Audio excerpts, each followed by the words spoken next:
Good morning friends, সকাল সকাল চলে এলাম আবার একটি নতুন ব্লগে। তো সবাই কেমন আছো? আশা করি ভালো আছো, সুস্থ আছো। আমিও ভালো আছি। তো সকালবেলায় ঘুম থেকে উঠেছি আজকে একটু লেট করে, 7টা নাগাদ। কালকে একটু ঝড় বৃষ্টি হয়, ওয়েদারটা ভালো হয়, কী বলো তো, ঘুমিয়ে গেছিলাম জানো তো।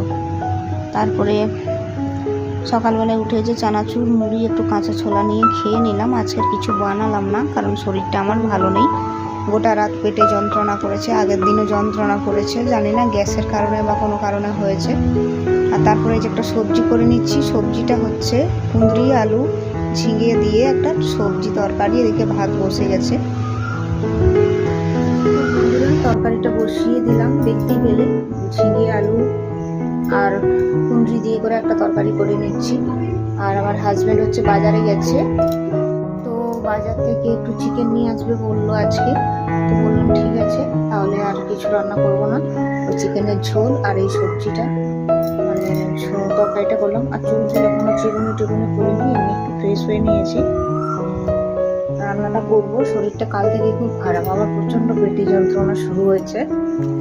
তো জানি না কি কারণে, প্রথমে তো খুব ভয় লাগছিল, ভাবলাম কি কারণে হচ্ছে।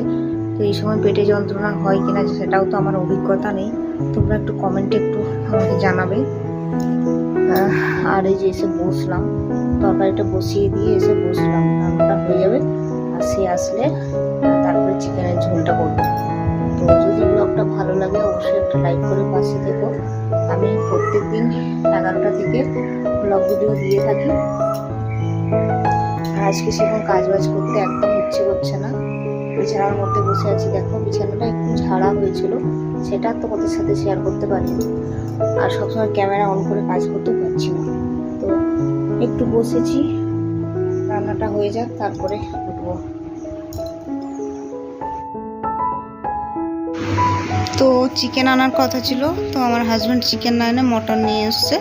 বললো যে আমাদের তো মটনটা খাওয়াই হয়নি, জামাই ষষ্ঠীর দিন খাওয়ার কথা ছিল, কিন্তু কি বলতো সেদিন এত লাইন। তো আমি বলেছিলাম যে আনার দরকার নেই, এত লাইন দিয়ে। সেদিন প্রচণ্ড গরম ছিল, তো যেহেতু মটন নিয়ে এসছে প্রায় 300 গ্রাম মতো দুজনের, তো হয়ে যাবে। আর কালারটা দেখো কি সুন্দর এসছে, আর খেতেও কিন্তু খুব টেস্ট হয়েছিল।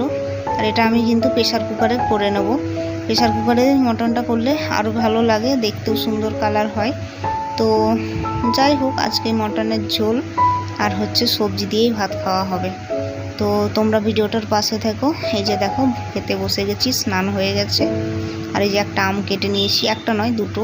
তো চলো ভিডিওটা আজকের মতো রাখলাম, কালকে আবার তোমাদের সাথে দেখা হবে। সবাই সুস্থ থেকো, ভালো থেকো।